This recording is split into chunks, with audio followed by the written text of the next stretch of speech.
In the heart of a vast kingdom stretching across mighty plains and towering mountains, the mysterious ruler sat in his fortified palace, contemplating the map of his realm spread across the large table.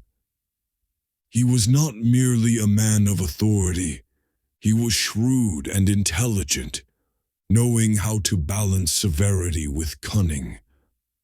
At this time, the kingdom was undergoing internal political unrest as powerful families vied for influence, and rumors of potential betrayals circulated within the council itself.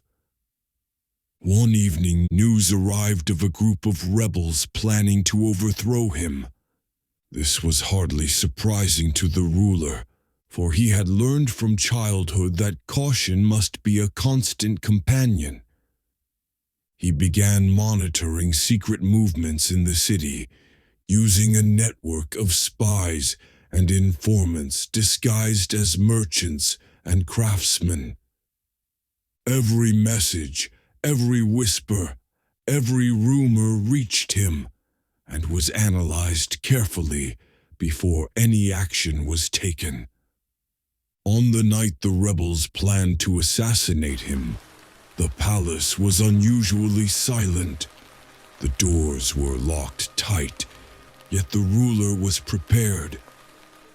Instead of leaving the palace himself, he arranged a decoy, either a mannequin or a stand-in dressed exactly like him, mimicking his usual movements, to act as bait. At the appointed hour, the decoy exited through the eastern gate, following the usual route toward the council, while the real ruler watched from a small concealed chamber, observing through a series of hidden mirrors. The rebels, confident that the ruler would appear, advanced cautiously. Their breaths came in short bursts, and the darkness dulled their fear. Yet every step they took had been anticipated. At a certain point, they were confronted only by the decoy, perfectly lifelike but entirely unresponsive. For a tense moment, they realized too late that they had fallen into a meticulously planned trap. From all directions, the ruler's guards emerged, swiftly encircling the rebels, who were then imprisoned in the dark cells of the palace and severely punished. This incident made the ruler more famous than ever. It became an enduring lesson in intelligence and statecraft, proving that strategic thinking can be more vital than military might alone. After the rebels were captured, the mysterious ruler did not immediately punish them outright. Instead, he decided to use them as instruments to test the loyalty of his court and allies. He sent orders to one of his most cunning advisors, known for his sharp intellect, to transform the dungeon into a psychological testing ground. One by one, the prisoners were brought forth and presented with strange questions and impossible challenges concerning loyalty and betrayal. This unconventional method revealed astonishing truths.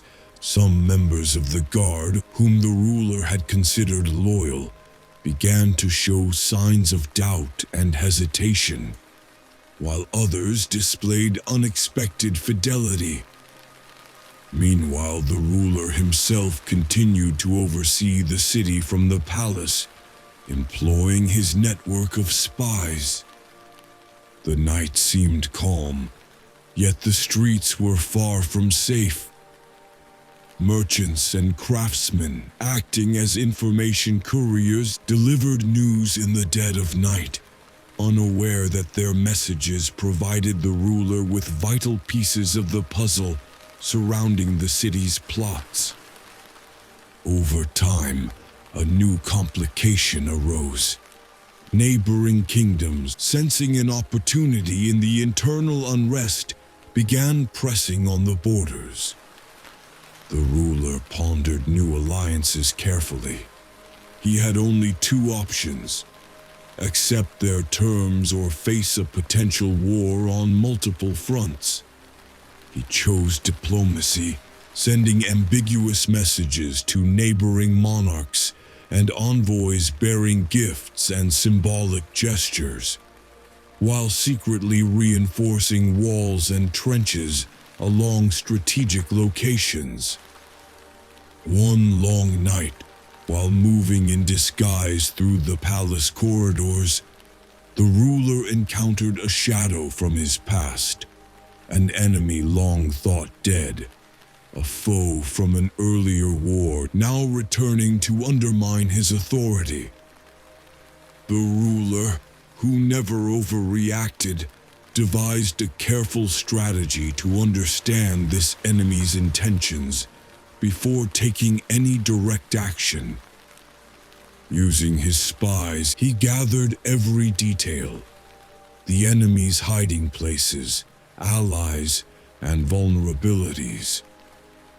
The city became a massive chessboard, every individual a piece in the ruler's grand game.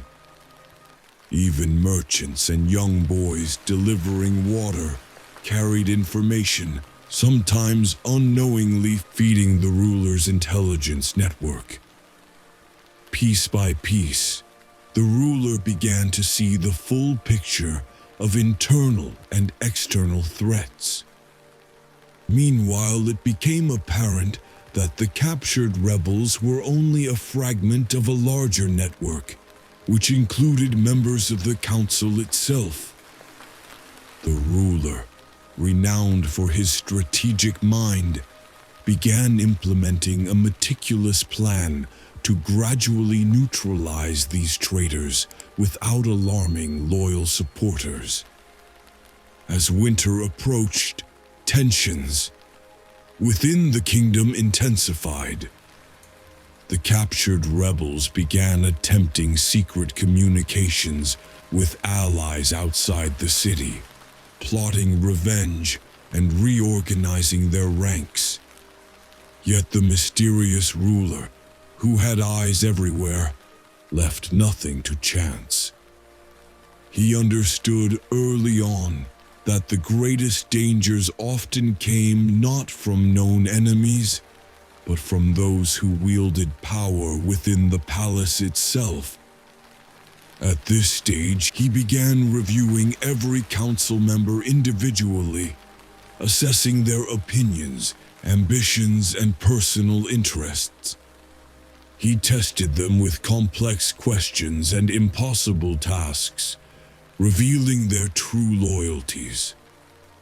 Some tried to hide behind diplomatic language, while others' duplicity became painfully evident. The ruler realized that the greatest internal threat was not the captured rebels, but those holding the keys to power from inside. Meanwhile, external pressures grew. Neighboring kings, observing the unrest, massed their forces on the northern and southern borders, hoping to exploit the kingdom's distractions. The ruler, unflustered, began a careful campaign of negotiation and deception. He sent envoys with messages that suggested willingness for peace, while secretly reinforcing defenses and moving hidden reserve troops to strategic locations. Long nights were filled with clandestine meetings. The ruler would sit in candlelight, poring over maps and letters, planning every move while his loyal advisor delivered reports from spies across the kingdom. Nothing escaped their observation. Every troop movement, every unusual visitor, every suspicious merchant was noted and analyzed.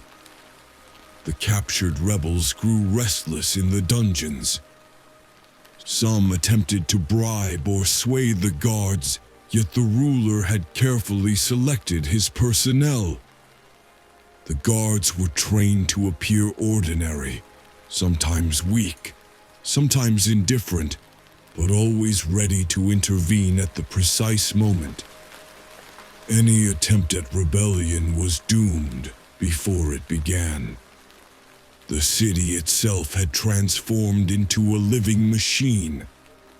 Markets, streets, even the poorest neighborhoods were part of a vast surveillance network.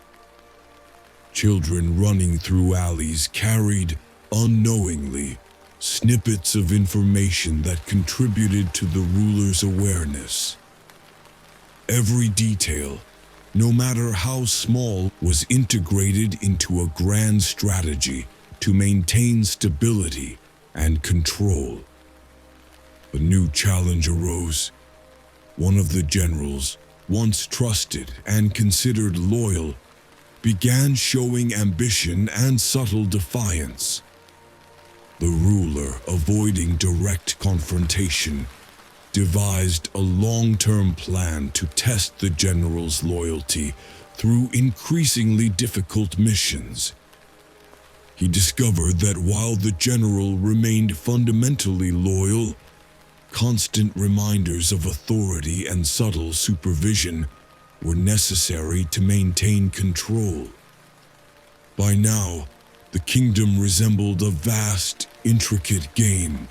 Conspiracies, secret alliances, spy missions, and strategic tasks were all moving parts under the watchful eyes of the mysterious ruler, whose intelligence and foresight had turned potential chaos into disciplined order.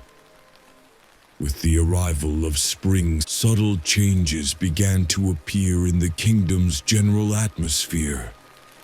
The markets grew busier, and people sensed a fragile stability after the capture of the rebels. But they had no idea that a far greater trap was still in motion. The mysterious ruler, never content with partial success, now focused on the kingdom's most dangerous internal threats. A network of traitors within the council and the elite guard. One day, a secret report from his spies in the outskirts revealed that several merchants near the palace had been meeting strangers late at night and hiding shipments from the authorities. The ruler, who never missed a detail, sent his most trusted advisor to monitor these merchants to determine whether they were merely informants or part of a larger conspiracy. Meanwhile, threats from neighboring kingdoms escalated. Troops began assembling at the northern borders, clearly intending to exploit the kingdom's internal unrest. The ruler, anticipating such moves, did not respond impulsively. Instead, he quietly redeployed reserve units and created hidden strongpoints, while sending carefully crafted diplomatic messages hinting both at a willingness for peace and at formidable military readiness. Internally, one of the once loyal generals began acting more independently, displaying subtle ambition and a desire for influence. Rather than confronting him directly, the ruler implemented a delicate strategy. He assigned the general extremely difficult missions, each designed to reveal true loyalty. Gradually, the ruler observed that the general remained fundamentally faithful, though constant oversight was required.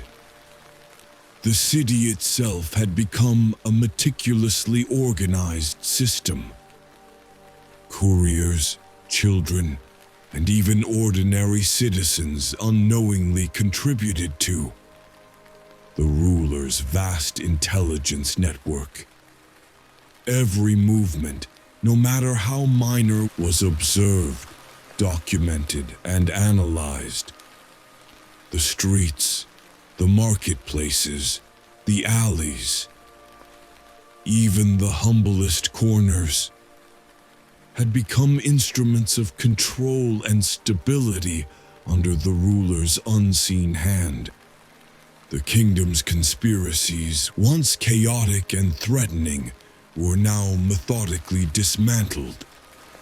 The ruler's subtle interventions caused infighting among traitors, as each doubted the loyalty of the others, never realizing that the true orchestrator of the game was the ruler himself.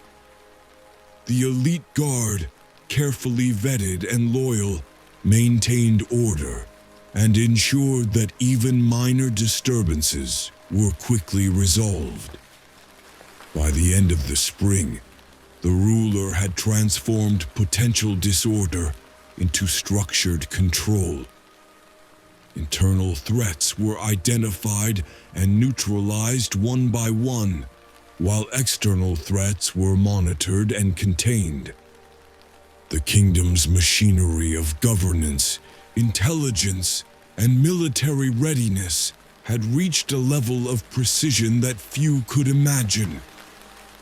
The mysterious ruler had proven that true power was not merely in swords and armies, but in foresight, strategy, and an unerring ability to anticipate the actions of friend and foe alike.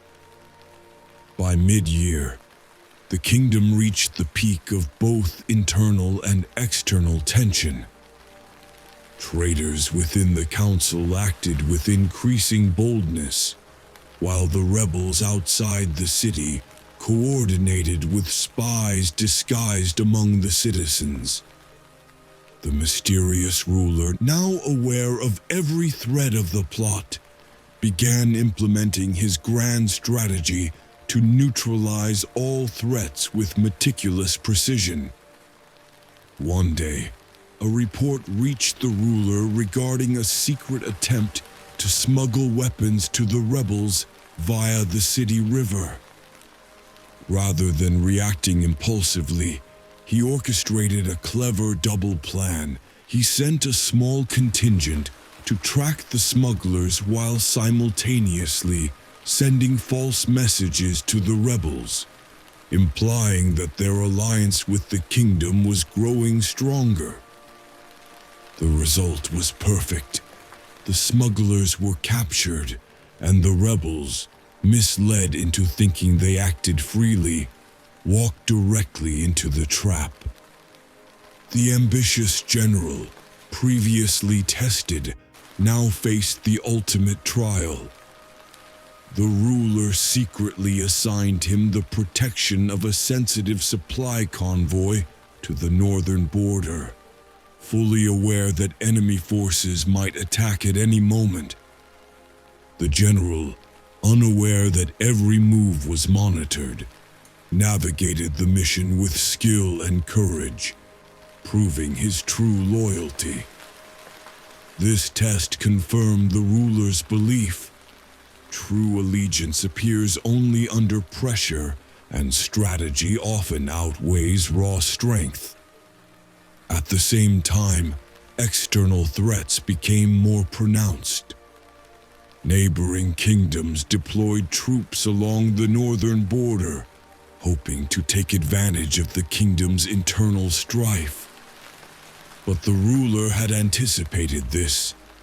Reserve forces were positioned at hidden fortifications, and diplomatic messages were dispatched to suggest peaceful intentions, while secretly preparing for decisive military action if needed. When the enemy crossed the border, they found themselves trapped in carefully prepared ambushes, forcing them to retreat with significant losses. Within the palace, the intelligence network functioned flawlessly. Servants, messengers, and even children in the alleys became part of a living web of information. Every suspicious act, every subtle change in behavior was noted and analyzed, Even the smallest details, timing of doors opening, guard rotations, or merchant deliveries, had an impact on the ruler's ability to maintain control. Over months, the threads of conspiracy began to unravel. Rebels and their supporters within the council were gradually exposed, while the ambitious general proved himself an invaluable instrument of the ruler's authority. The city had become a meticulously organized system of governance and intelligence, where every element worked to preserve stability and protect the ruler's reign. By the end of this period, it was clear that the ruler's power rested not merely on military might, but on supreme strategic intelligence. Every internal conspiracy had been carefully neutralized, every external threat monitored and contained, and the kingdom had achieved a level of order and security that few could imagine.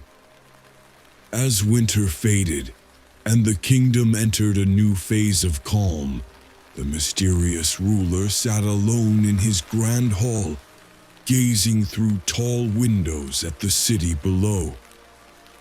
Streets once filled with whispers of rebellion and fear now thrummed with life. Merchants carried goods freely through bustling markets. Craftsmen worked diligently in their workshops, and children ran through alleys without worry. What had once been a city on edge was now a living testament to order, guided by the unseen hand of a single brilliant mind. The ruler reflected on the lessons learned over the past year. His success had not come from brute force alone, but from foresight, meticulous planning, and the ability to anticipate every threat, both internal and external. Each captured rebel, every deceptive council member, every plotting neighbor had been accounted for, neutralized, or turned into a piece of a larger strategy. Strength without insight, he had discovered, was a hollow shield. In the palace, loyal generals and advisors gathered, aware of the delicate balance the ruler had maintained. They had witnessed his unique approach, testing loyalty, orchestrating traps, and using subtle psychological maneuvers to reveal the true character of those around him. The ruler had proven that control over a kingdom depended not only on armies and walls, but on intelligence, observation, and the careful manipulation of circumstance. Outside the kingdom flourished. Neighboring rulers, once eager to exploit the kingdom's internal turmoil, now approached with caution, aware of the ruler's strategic brilliance. Diplomatic relations stabilized, trade resumed along secure routes, and the border garrisons maintained readiness while ensuring that life within the kingdom remained peaceful. The ruler also turned his attention to the long-term future of the realm.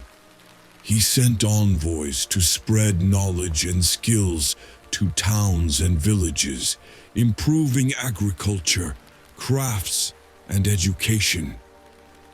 He fortified defenses subtly, creating networks that could protect the kingdom for decades to come.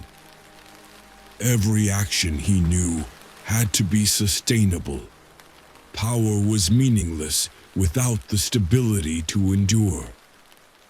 The citizens gradually came to see him, not only as a formidable leader, but as the mind that held the kingdom together. Stories of his cleverness, foresight, and wisdom spread, transforming fear into admiration. Even those who had once plotted against him came to understand that survival and prosperity lay in loyalty and intelligence, not reckless ambition. In quiet moments, the ruler would sit alone with maps and letters, contemplating the past and the future. He realized that his victories had never been about personal glory, but about preserving the realm. Every plot uncovered, every enemy trapped, every danger averted had been a measure to protect his people and maintain balance.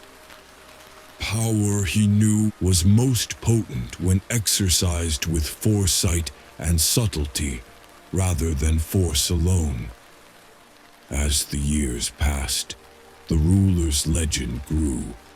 The kingdom became a model of stability and strategic brilliance, admired far beyond its borders. The streets, the markets, and even the humblest homes reflected the results of careful governance and intelligent oversight.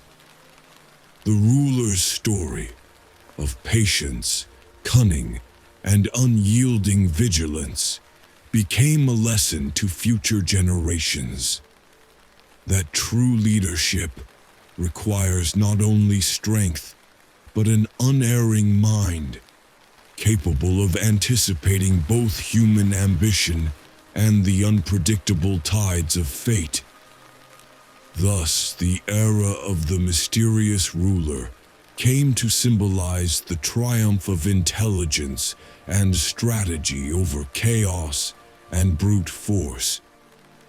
He had turned every threat into an opportunity, secured the loyalty of those who mattered, and left a kingdom stronger, wiser, and more enduring than it had ever been. His legacy, engraved in the hearts of his people and in the annals of history, would be remembered as a testament to the power of foresight, subtlety, and the quiet, unyielding mind of a true master of statecraft. Years passed, and the kingdom entered a period historians would later call the Age of Silent Strength. Under the mysterious ruler's guidance, the land transformed, not through grand announcements or public displays of power, but through quiet decisions, hidden reforms, and the subtle architecture of long-term strategy.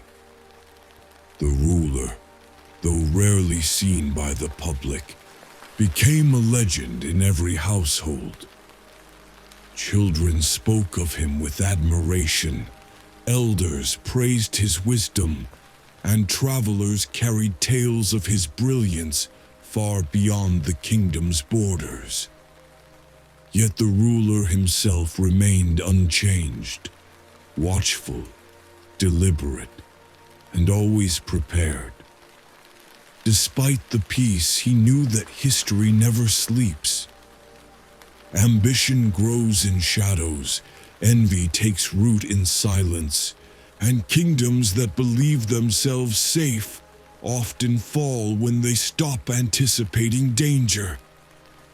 And so he maintained his vast network of watchers, not to oppress the people, but to protect them from threats they could not see. One cold evening, a confidential report reached the ruler. It described unusual gatherings in a distant province near the western mountains. Meetings held at night, attended by strangers whose origins were unknown.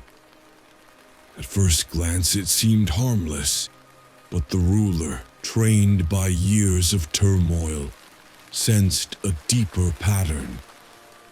Secrets rarely gather without purpose.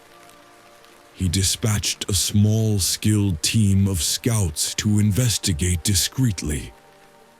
Among them was a young man named Rion, known for his sharp mind and unwavering loyalty. The ruler saw in him an echo of his own younger self, observant, quiet, always analyzing what others ignored. The scouts traveled for days across rugged terrain until they reached the remote province. There they observed the truth. The gatherings were not simple meetings, but strategic councils led by a mysterious figure, cloaked in silver, known only as the Whisperer. This man had been influencing local leaders, promising them independence and feeding their resentment against the capital.